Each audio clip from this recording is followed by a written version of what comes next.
வணக்கம். இது தமிழ் சமையல் மதுரை டு கோவை.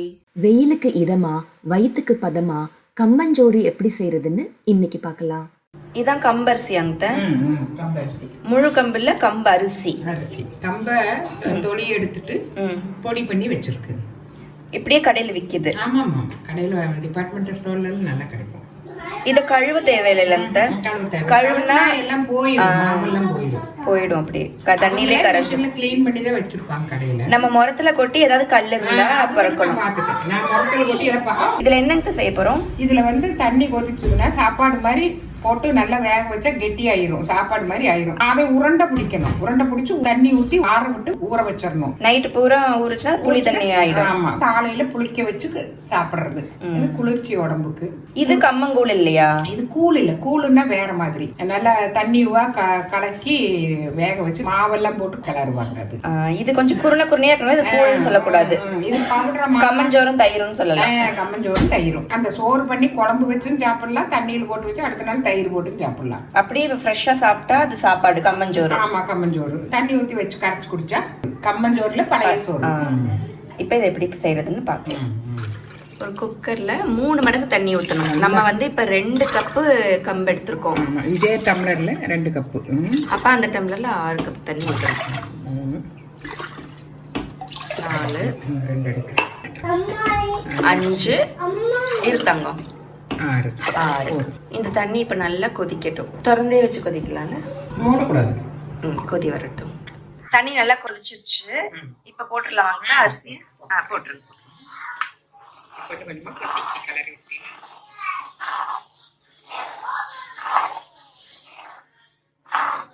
நல்லா வெந்ததுக்கு அப்புறம் நல்ல முக்காவாசி வெந்ததுக்கு அப்புறம் மூடி போட்டு ஒரு விசில் 2 விசில் விட்டுட்டோம்னா குழைய வந்து மூடணுமா? இப்போ வேண்டாம். இப்போ கொதிச்சுட்டே தான் இருக்கும். ஓப்பன்ல தான் கொதிக்கணும். மூடுனா கொதிக்கும். ஹைலயே கொதிக்கட்டும். நல்லா புறண வேகணும். இல்ல வெந்துக்கும். இப்படி திறந்தே கொதிக்க வச்சோம். இப்போ ஒரு 6-7 நிமிஷம் ஆச்சு. அந்த தண்ணி இப்ப சமமா அந்த அரிசி அளவுக்கு வந்துருச்சு. இப்ப மூடிடணும் குக்கரை. மூடி விசில் போட்டுடலாம். 2 விசில் ஹைலயேவா? ஹைலயே 2 விசில் போட்டு எடுத்துடுறா. அப்புறம் பார்த்து கொஞ்சம் கலரி விட்டு மறுபடியும் அடி பிடிச்சிடாதுங்களா?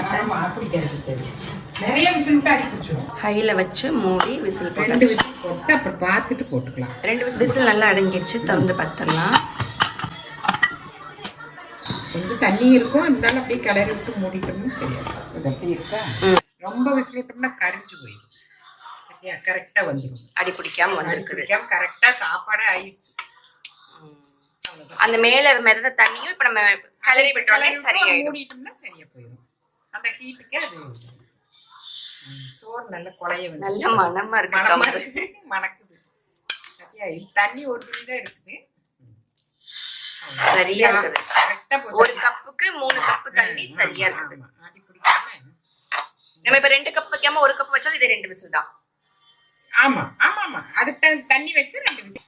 இப்படி பத்தியா தண்ணி மூடிட்டோம்னா இனி அப்படியே மூடி வச்சுட்டு இன்னும் அப்படியே இந்த ஹீட்டுக்கு இதாயிடும். குக்கர் மூடி வச்சு மூடிடலாம். மூடி வெயிட்டே போட்டுறணும். வெயிட்டே போட்டோம்னா அந்த குக்கர் சூட்டுக்கு இன்னும் கொஞ்சம் அடுப்பை ஆன் பண்ணக்கூடாது.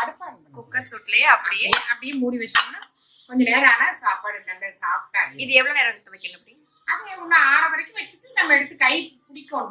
கை பொறுக்கிற சூடு வரும். அப்ப ஒரு 1/2 மணி நேரம் 1 மணி நேரமே விட்டுறலாம். எப்ப வேணா விட்டுறலாம். நம்ம அப்புறம் நைட் நம்ம தூங்குறப்ப ஒரு குடிச்சுக்கலாம். தண்ணி ஊற்றி வச்சுட்டு ஆறுனதான் தண்ணி ஊற்றி. இப்ப இது நல்லா ஆறிடுச்சு. நம்ம 2 மணி நேரமே விட்டுடுவோம்ல. இப்போ நைட் தூங்க போகிறதுக்கு முன்னாடி உருண்டை பிடிச்சிடலான்னு வந்திருப்போம். குழம்பு கரண்டியில் தண்ணி தொட்டுக்கிறீங்களா? ஈரம் பண்ணிட்டு எடுத்தால் ஈஸியாக வரும். அப்படியே உருண்டை பிடிக்க வேண்டியதுதான்.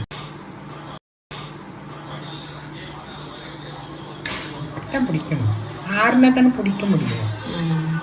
அப்படியே கூட தண்ணி ஊற்றி வச்சு காலையில் சாப்பிடலாம். ஒன்றும் தப்பு இல்லை. நம்மளா உருண்டை பிடிச்சி போடுறோம். ஆளுக்கு ஒரு உருண்டையில் கணக்கு வைக்கிறதுக்காக சாதா பாத்திரத்துலையும் போடலாம். மண் சட்டியில் இருக்கிறவங்க மண் சட்டியில் போட்டுட்டா நல்ல வாசமாக இருக்கும். இப்படியே எல்லாத்தையும் உருண்டை போட்டுக்கலாம். அவ்வளோதான். எல்லா உருண்டையும் பிடிச்சு வச்சாச்சு. இப்போ இந்த உருண்டை முழுகிற அளவுக்கு தண்ணி ஊற்றணுமாங்க? ஊற்றிடுங்க.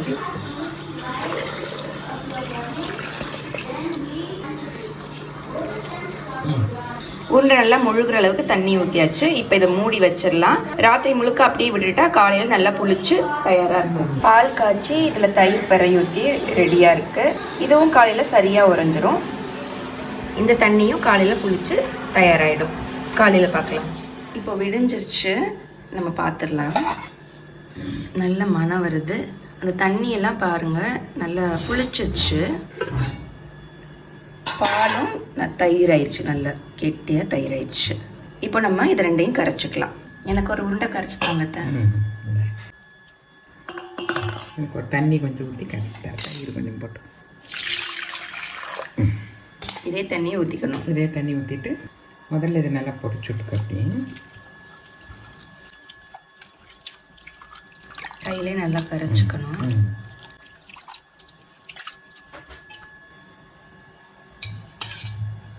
தயிர் நல்லா திக்காக இருக்கு. தயிர் நல்லா திக்காக. அதை தனியாக மோராக்கி கூட சேர்த்துக்கலாம். சேர்த்துக்கலாம். தயிரையும் சேர்த்து நல்லா இருக்கும். டேஸ்ட்டாக நல்லா. உப்பு சேர்க்கணும். உப்பு போடணும். உப்பு உனக்கு அளவாக போட்டுக்கோ. கொஞ்சமாக போடு.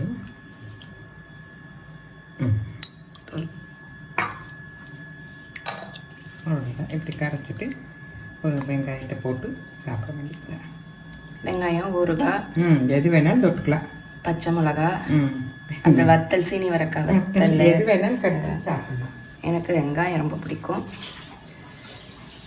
வெங்காயத்தை கடிச்சிட்டு இதை சாப்பிட வேண்டியதுதான். பயங்கர சத்தானது, சுவையானது. இந்த கம்பு வந்து அவ்வளோ மனமாக இருக்கும். இதை செஞ்சு சாப்பிட்டு பாருங்க, ரொம்பவே பிடிக்கும். இந்த வெங்காயத்தை நறுக்கி அதிலேயே போட்டு கூட ஒரு ஸ்பூன் வச்சு சாப்பிட்லாம், இல்லை அப்படியே குடிச்சுக்கலாம். இல்லை அதை குடிச்சிட்டு இது வெங்காயத்தை கடிச்சுக்கலாம். உங்களுக்கு எது பிரியமோ அப்படி சாப்பிடுங்க. செஞ்சு சாப்பிட்டு பார்த்துட்டு எப்படி இருந்ததுன்னு கமெண்ட்டில் சொல்லுங்கள். காலையில் எல்லா உருண்டையும் காலி. ஒரே ஒரு உருண்டை தான் மீதி இப்போ மதியத்துக்கு. அதை எடுத்து இன்றைக்கி மீன் குழம்பு வச்சுருக்கோம். அதுக்கு செம்மையாக இருக்கும்.